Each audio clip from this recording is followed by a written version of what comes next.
우리의 큰 고민 중에 하나가 어떻게 하면 삶의 현장에서 그리스도인답게 살 수 있을까? 그것입니다.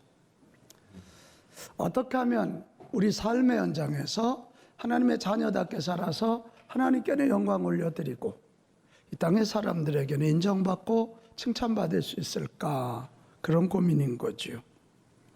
교회 안에서의 삶과 세상에서 삶의 괴리를 느낄 때 우리는 괴롭고요. 스스로 자책감에도 빠지고 세상의 공격 포인트를 내어주게 됩니다. 오늘 한국 교회를 향한 손가락질이 뭡니까? 왜 교회 안에서와 세상의 삶이 그렇게 차이가 있냐는 거고, 세상에서 사는 당신들과 우리의 차이가 별로 없다는 그런 지점입니다. 오늘 2022년 저와 여러분이 세상 삶 잘 살아내서 세상에서도 그리스도인답게 하나님 자녀답게 잘 살아내서 세상에서도 하나님의 이름을 높이는 아름다운 인생, 또 사람들에게 거룩하고 선한 영향력 끼치는 칭찬받는 인생들이 되기를 축복합니다. 오늘 그 좋은 샘플이 하나 있어요. 하나님이 더하신다는 이름 뜻을 가진 요셉이라는 사람입니다. 이 성경을 보면 아브라함, 이삭보다도 더 많은 양의 그 양을 할애해서 요셉이를 소개하고 있어요. 37장에서 50장까지 14장을 할애하고 있습니다. 왜 그럴까? 자, 우리 한번 성경에서 그 해답을 찾아봅시다. 창세기 39장 3절입니다. 그 주인, 이게 보디발 장군 있잖아요. 야곱이가 종으로 팔렸어요. 그러니까 애굽 사람이에요. 그 주인이 하나님께서 요셉과 함께 하심을 뭐 했다고요? 보았다는 거예요. 들은 게 아니라 뭐라고요? 보았다는. 하나님께서 그의 범사에 형통케 하심을 어떻게? 하심을 보았더라. 보았더라 이렇게. 그러니까 요셉은 자기 삶의 현장에서 하나님 이런 분이에요. 들려주는 것보다 자기 삶을 통해서 보여준 사람. 한 군데 더 보겠어요. 창세기 39장 22절 23절. 요셉이가 지금 억울하게 감옥에 간 이야기잖아요. 거룩하게 살려다가 주인 아주머니가 자기에게 덮어 씌워버렸잖아요. 그래서 감옥에 갔어요. 얼마나 짜증나고 얼마나 힘들겠어요. 그런데 간수장이 옥중죄수를 다 요셉의 손에 뭐 했다고요? 뺏겼다는 거예요. 그리고 요셉이 하는 일은 하나도 간섭하지를 않아요. 왜? 이는 하나님께서 요셉과 함께 하심이라 여호와께서 그를 범사에 어떻게? 형통케 하신 걸 봤어요. 요셉이 하면 뭐든지 잘 되는 걸 봤기 때문에. 자, 한 군데 더 볼까요? 오늘 읽은 본문의 38절입니다. 국무총리가 됐습니다. 그때 바로는 애굽의 황제를 통칭하는 명칭이에요. 바로가 애굽의 황제가 그의 신하들에게 뭐라고 말하냐면 하나님의 영에 감동된 사람을 이와 같이 하나님의 영에 감동된 이 요셉과 같은 사람을 찾을 수가 있다 없다? 없다. 저를 보니까 요셉이를 보니까 이건 틀림없이 지금 뭐 바로가 여호와 하나님을 알겠습니까? 틀림없이 신이 바로 이 요셉과 함께 한 것을 본 것입니다. 뭔 얘기예요? 삶의 현장, 심지어는 감옥에서도 하나님을 드러내고 사람들에게 쓰임받고 선한 영향력을 끼치는 사람이 되었다면 저는 이런 걸 일터사역자라고 말하고 싶어요. 같이 합시다. 일터사역자. 일터사역자. 자기 삶의 현장, 가정이면 가정, 직장이면 직장, 사업장이면 사업장, 지역이면 지역에서 하나님을 드러냈고 하나님의 사람임을 드러냈어요. 그리고 거룩한 영향력을 끼쳤어요. 일터 사역자가 된 거예요. 좋을 때만이 아니에요. 종으로 있을 때도 억울한 누명을 쓰고 감옥에 있을 때도 마찬가지. 한 가정에서뿐만 아니에요. 정말 한 나라에서도 그 온천하에 영향력을 끼쳤다는 거예요. 요셉은 이름값 했어요. 하나님이 더하시다. 이게 뭐예요? 하나님이 늘 그와 함께 하셨고 그는 받은 은혜를 가지고 하나님을 보여드리고 하나님께 영광 돌리는데 플러스 되는 인생, 자기에게 허락된 사람들, 자기에게 주어진 일들에 플러스 되는 인생. 그러니까 하나님이 귀하게 보신 거고 아름답게 여기신 거고, 사람들이 자기들에게 플러스 되니까 그를 칭찬하고 인정할 수밖에 없는 일터 사역자가 됐다는 것입니다. 굉장히 부담스러운 대목입니다. 그런데 우리가 이것을 뚫어야 됩니다. 다시 합시다. 일터 사역자. 일터 사역자. 일터 사역자. 일터 사역자. 그것이. 자, 그러면 요셉이 일터 사역자로 살아서 하나님께 인정받는 아름다운 인생, 일터 사역자로 살아서 하나님을 보여주고 하나님의 은혜와 축복을 보여준, 그래서 사람들에게 플러스 되는 칭찬받는 인생이 된 이유가 뭘까? 도대체 그 비결이 뭘까? 첫째는 요셉은 하나님이 주신 비전을 꼭 붙잡았기 때문에. 꽉 붙잡았어요. 같이 합시다. 비전을 꽉 붙잡자. 꽉 붙잡자. 요셉 하면 이 꿈 이야기를 빼놓을 수가 없잖아요. 요셉의 이야기는 하나님이 보여주신 꿈, 11집단 형제들이 자기에게 절하는 꿈, 그리고 해와 달과 11별이 자기에게 절하는 꿈을 꾸기 전과 꾼 후가 완전히 달라져. 그는 그 환상을 두 번이나, 그 꿈을 두 번이나 꾸면서 이게 나를 향한 하나님의 기대구나, 내 비전이구나. 그는 그걸 생각하면서 하나님이 나를 이렇게 쓰시려고 그러는구나 하고 그 꿈을 꽉 붙잡아. 그 리더의 비전, 그래서 네 가문을 살리고 민족을 살리고 세계를 살리라고 하는 리더의 비전을 그는 꽉 붙잡고 그것을 꿈으로 풀어내서 말하고 외치고 기도하고, 할렐루야, 그렇게 산 사람이에요. 자, 그러면 이 비전을 꽉 붙잡는 것과, 우리 소위 비전을 꽉 붙잡는 것과 일터 사역이 무슨 관계가 아니냐? 관계가 있습니다. 그런 비전을 꽉 붙잡았다고 하는 것은 그는 그 꿈을 주신 하나님, 이 꿈대로 나를 써주실 하나님을 바라보면서 하나님과 끊임없이 가정에 있든 종으로 있든 감옥에 있든 궁궐에 가든 어디서든지 하나님과 시선 맞춤을 항상 하고 살았다. 아멘. 이것입니다. 하나님과의 시선 맞춤. 그래서 창세기 39장 2절 3절 23절에 보면 여호와께서 요셉과 어떻게 함께 하심으로, 이게 이 37장에서 50장까지 보면 하나님이 요셉에게 복을 주셨더라 그런 얘기는 없어요. 그런데 고비마다 하나님이 함께 하셨더라, 하나님이 함께 하셨더라, 아멘. 하나님이 함께 하셨더라. 아멘. 이 얘기를 뒤집어 말하면 하나님이 함께 하시지 않을 때가 어디 있겠어요? 하나님이 함께 하시지 않을 때가 어디 있겠어요? 그러나 요셉이가 그 비전을 꽉 붙잡고 하나님께 시선을 맞추니까 하나님이 함께 하시는 걸 알게 되고, 하나님이 함께 하시는 걸 알게 되니까 아멘 합시다, 담대해지는 거예요. 아멘. 하나님께 기도하게 되는 거예요. 아멘. 하나님께 도움을 요청하게 아멘. 되는 것입니다. 그래서 그는 고난 중에도 포기하지 않을 수 있는 거고, 어렵고 힘들고 앞뒤 좌우가 다 막혀도 포기하지 않고 하나님 붙잡고 하나님께 시선 맞추고 도전해서 이 땅에서 걸어간 영향력을 끼치게 된 것입니다. 아멘. 또 하나, 비전을 꽉 붙잡았다는 얘기는 자기 가정, 자기 민족, 온 세상을 바라보며 어떻게 하면 선한 영향력을 끼칠 것인가를 늘 고민하며 살았다는 거예요. 나에게 절하는 11 형제들, 내게 절하는 저 해와 달, 저 11별들, 고대 근동의 나라들을 하나님이 분명 내게 보내주셨으면 그렇게 쓰실 것인데 어떻게 하면 내가 그렇게 할 수 있을까? 고민하니까 기도하게 되고, 기도하면서 기회가 왔을 때 그는 놓치지 않았고, 이거 아멘이에요. 가정이면 가정, 아멘. 감옥이면 감옥, 아멘. 궁궐이면 궁궐, 아멘. 거기에서 그들을 이끌고 리드하면서 하나님의 은혜와 복이 임하게 한 것입니다. 아멘. 바로 이것입니다. 여러분, 삶의 현장에서 하나님을 드러내는 아름다운 인생, 선한 영향력을 끼쳐 칭찬받는 인생이 되기 원하거든. 이 연초에 하나님이 내게 주신 비전 그거 붙잡으세요. 그리고 그걸 꿈으로 풀어서 써붙이고 외치고 기도하시기를 바랍니다. 두 번째입니다.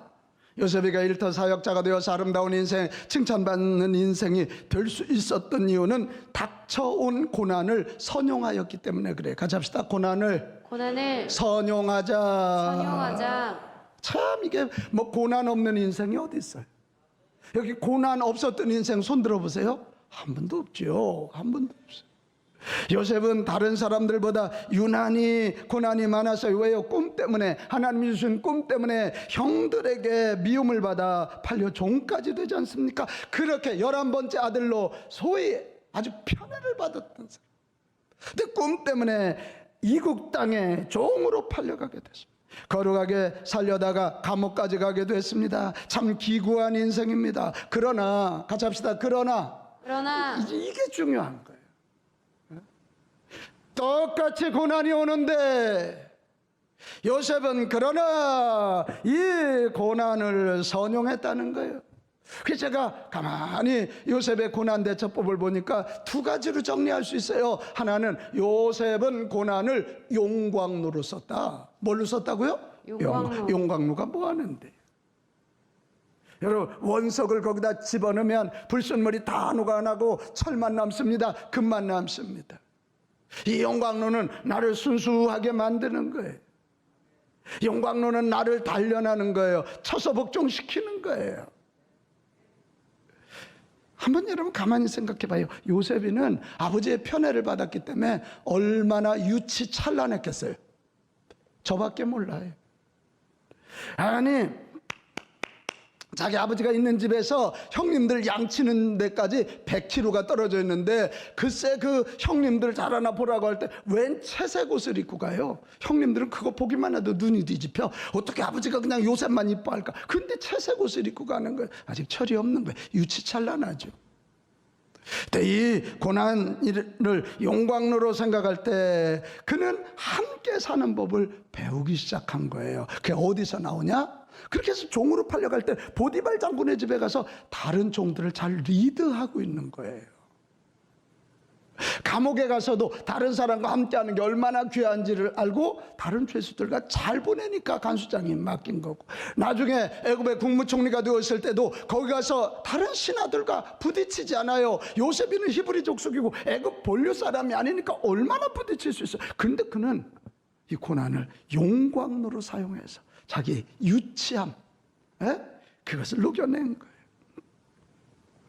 또 여러분, 고난 앞에 우리는 아무것도 할 수 없다는 걸 알아요. 앞뒤 좌우가 다 막힌 거 알아요. 그래서 이 고난이 오면 우리는 위에 계신 하나님을 보게 돼 있거든. 그는 이 고난을 통해서 자기의 불신앙을 녹여낸 것이에요. 그리고 하나님만 바라보니까 하나님에게 시선 맞춤을 통해서 하나님이 주시는 은혜를 늘 경험하고 하나님의 은혜로 형통케 된 것입니다. 여러분, 고난은 우리의 불신앙을 녹여내는 용광로라는 사실을 기억합시다. 또 하나는 그의 나약함을 녹여내는 거예요. 편애를 받았으니까 무슨 일만 있으면 아버지가 다 해줘요. 엄마가 다 해줘요. 나약하죠. 나약해. 그러나 그는 이런 고난을 통해서 하나님의 자녀는 당당하고 담대해야 된다는 거, 하나님이 나를 세상에 던져놓을 때 내가 나약해서는 안 된다는 것을 알고 그는 스스로 강해지고 담대해지는 법을 배우게 된 것입니다. 이 요셉은 고난을 용광로로 사용해서 이렇게 자기를 순수하게, 자기를 더 강하게 만들어 된 것입니다. 여러분, 고난이 온다고 절망하지 마십시오. 고난이 온다고 절망하지 말고 도리어 고난 중에 보이는 하나님의 인도하심의 시그널, 섭리의 시그널을 꽉 붙잡기를 바랍니다. 그러면 고난 중에도 하나님 보시기에 아름다운 인생, 그 고난 중에 강하게 단련되어서 내게 허락된 사람들, 내게 허락된 이 지역과 민족과 공동체에 선한 영향력을 끼치는 인생이 될 줄로 믿습니다. 마지막 하나 더 있네요. 이게 결정적이에요. 요셉이가 일터 사역자를 이렇게 귀하게 쓰임받은 이유는요, 주어진 일에 최선을 다했기 때문이에요. 같이 합시다. 주어진 일에 주어진 일에 최선을 다하자. 최선을 다하자. 요셉이가 한 일은 아주 잡다한 일이고 아주 허드렛 일이었을 거예요. 근데 문제는 그 잡다한 일, 허드렛 일에 최선을 다했다는 거예요. 그래서 그 주인 보디발 장군이 이렇게 보니까 요셉이는 뭐래도 좀 다르네 이 생각이 드는 거예요. 간수장이 보기에 어라? 저 친구 분명히 억울해서 막 울고불고 난리를 쳐야 되는데 다르네. 허드렛 일하는 모습이 다르네. 저 친구 이상한데? 도대체 비밀이 뭘까? 난 저와 여러분이 금년 안에 세상 사람들의 궁금하게 여기는 자들이 되기를 바라요. 아멘. 저 사람 분명히 아파서 찌등돼야 되는데 좀 다른데? 돈이 없어서 징징대야 되는데 돈 없는데도 저렇게 당당하네. 뭐가 좀 다른데? 할렐루야. 그거예요. 요셉은요, 아마 37장에서 창세기 50장까지 읽어보세요. 기도했다, 제단을 쌓았다 이런 얘기 없어요. 참 특이해요. 그런 얘기 없어요. 그는 삶의 현장에서 여호와 하나님을 믿어라 그런 선포도 그렇게 많이 한 것 같지 않아요. 그는 집안일, 잡일, 허드렛 일 그런 것을 통해서 하나님을 드러낸 사람이 된 것입니다. 아멘. 내 신앙 고백이 아니라 내가 한 일을 통해 하나님을 보인 거예요. 그래서 요셉 얘기를 가장 잘 이해하기 위해서는 보았다. 요셉이는 보여줬고 세상 사람들, 여호와 하나님을 몰랐던 사람들은 본 거예요. 보았더라. 정말 이상한 녀석인데, 정말 특별한 녀석인데 보았다. 보여주는 아내 됩시다. 아멘. 보여주는 아내 됩시다. 그게 무슨 대단한 일이 아니에요. 지금 내가 하고 있는 일이 잡다한 일 같이 보여도, 허드렛 일 같아 보여도 그것을 통해서 뭔가 세상 사람과 다른 하나님의 자녀의 인격, 하나님의 뜻을 보여주는 자가 됩시다. 아멘. 그겁니다. 그래요. 요셉이가 기도했다, 제단을 쌓았다는 그런 얘기도 없고요. 요셉이가 복을 받았다는 얘기도 없어요. 참 재미있는 표현. 그러나 여호와 하나님께서 요셉과 함께 하셨더라. 아멘. 이런 얘기는 계속 나와요. 함께 하셨다. 그 얘기. 함께 했기 때문에 결국 하나님이 그의 앞길을 열어주셔서 형통케 했다는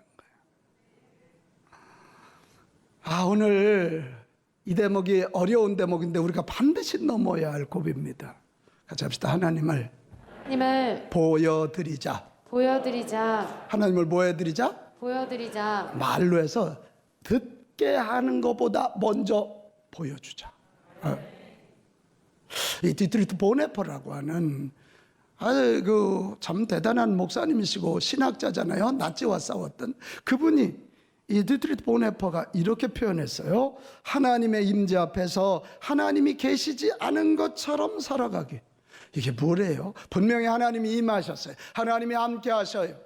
근데 세상에서 살 때는 하나님이 아니 계신 것처럼 살아가라는 거예요. 이게 무슨 얘기래요? 여러분, 이건 아주 쉬운 얘기예요. 우리가 어릴 때는 엄마 치마꼬리를 붙잡고 가야 되잖아요. 그거 놓치면 큰일 나잖아요. 근데 나이가 돼서 20이 되고 30이 됐는데도 여전히 엄마 치마꼬리를 잡고 가면 현규야 어떻게 될까? 너무 웃기지? 근데 네 엄마 아빠는 너한테 계시냐 안 계시냐? 계시지? 분명히 엄마 아빠가 너와 함께 하지만 엄마 아빠 없는 것처럼, 내가 성인이 된 것처럼 삶의 현장에서 뚜벅뚜벅 내게 맡겨진 일들, 내게 허락된 사람들을 섬기는 일에 있어서 뚜벅뚜벅 걸어가는 거야. 이게 하나님을 보여드리는 거야. 이게 내가 성숙해서 우리 엄마 아빠를 보여주는 거예요. 가정의 교육을 보여주는 거예요. 여러분 선포하기 전에 보여주는 저와 여러분 됩시다. 아멘. 우리는 자꾸 먼저 선포만 해.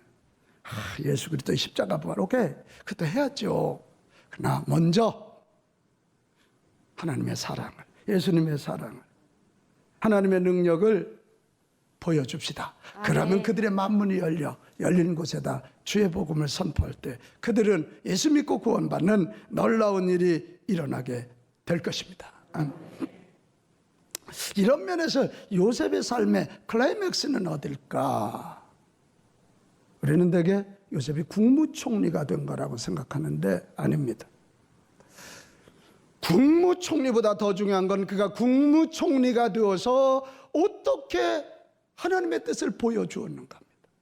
그 대표적인 게 하나 소개가 되는데 7년 풍년이 들고 7년 흉년 들었을 때 요셉이가 하나님께서 주신 지혜를 가지고 하는 얘기입니다. 풍년 들었을 때 모았습니다. 그리고 흉년 들었을 때 그것을 나눠주는데 어떻게 나눠주냐면 그냥 주지 않습니다. 돈을 가져오게 합니다. 나중에는 돈 떨어지니까 땅 문서를 가져오게 합니다. 땅 문서도 떨어지니까 그 집에 있는 가축들을 다 가져오게 합니다. 그래서 그 곡식을 나눠주는 거예요. 그래서 애굽 나라 전역이 왕의 땅이 되는 거고 모든 가축이 왕의 것이 되는 거예요. 자, 그래서요 39절로 가봐요. 오늘 39절 뭐라고 되어 있어요? 요셉에게 이르되 하나님이 이 모든 것을 내게 보이셨으니 너와 같이 명철하고 지혜 있는 자가 없도다. 지금 바로가 요셉이를 칭찬하고 있는 얘기예요. 40절로 가. 너는 내 집을 다스리라. 내 백성이 다 내 명령에 복종하리니 내가 높은 것은 내 왕자뿐이고 네가 사실은 여기 실권자. 뭐 황제 입 이만큼 올라갔어요. 우리도 좀 그러면 어떨까? 자, 41절. 그리고는 바로가 얼마나 요셉이 마음에 들었던지 자기 인장, 그 황제의 도장을 꽉 지키면 끝나잖아요. 이 도장이 있는 반지를 그에게 줍니다. 아유, 이게 웬일이야. 자기에게 있는 버금 수레에, 그러니까 황제의 수레에 요셉을 태웠어요. 이게 지금 소위 한나라의 왕이, 황제가 이 요셉에게 다 전권을 주는 거예요. 뭐라고 되어 있어요? 바로가 요셉에게 이르되 나는 바로라. 애굽 온 땅에서 내 허락 없이는 수족을 놀릴 자가 없으리라고. 그리고는 황제가 중매해가지고 장가가요. 그리고 마지막 이게 중요해요. 요셉이 나가 애굽 온 땅을 뭐하니라? 순찰하니라. 할렐루야. 땅의 실제적인 통치권자가 됐다. 그런 얘기입니다. 자, 여러분, 우리 오늘 우리가 요셉이를 봤거든요. 우리 정말 내게 주어진 일 비록 작아 보이더라도 그 일에 최선을 다합시다. 지금 내게 허락된 사람 별 나와 상관없을지 모르지만 그에게 최선을 다하시기 바랍니다. 그게 일터 사역자입니다. 최선을 다해서 그 일을 통하여 하나님의 사랑과 하나님의 은혜와 하나님의 뜻을 이 세상에 보이는 자들이 되시기 바랍니다. 아멘. 그럼 하나님 위해서 이렇게 팔짱을 끼시고, 야, 요셉이가 내가 가르친 대로 잘하는구나. 그런 사람들이 보고, 아이고 요셉 총리, 요셉. 저와 여러분이 그런 사람 되기를 바라요. 그렇게 되기를 바랍니다. 사랑하는 여러분, 2022년이 열렸습니다. 은혜를 더해 주신 하나님 모시고 세상에 플러스가 되는 인생들이 되기를 축원합니다. 그래야 하나님 앞에 아름다운 인생, 사람들에게 칭찬받는 인생이 되는 것입니다. 지금 내게 주어진 가정, 직장, 일들을 귀하게 여기십시오. 그리고 그 일들을 통해 하나님을 보이십시오. 하나님의 자녀 인격을 보이십시오. 반드시 제2의 요셉이 되는 일터 사역자가 되는 복을 누리게 될 것입니다. 아멘. 그런 제2의 요셉을 통해 하나님의 새로운 역사는 만들어지는 것입니다. 코로나와 불황에 시선을 맞추지 말고 하나님께 시선을 맞추며 다시 하나님이 주신 꿈을 노래하는 저와 여러분 되시기를 바랍니다. 닥쳐온 고난에 무릎 꿇지 말고 그 고난으로 인해 도리어 강해지고 하나님의 섭리를 발견하실 수 있게 되시기를 바랍니다. 그리고 작아 보이지만 지금 할 수 있는 일, 지금 만나는 그 사람에게 최선을 다하는 일터 사역자들이 되시기를 주님의 이름으로 축복합니다.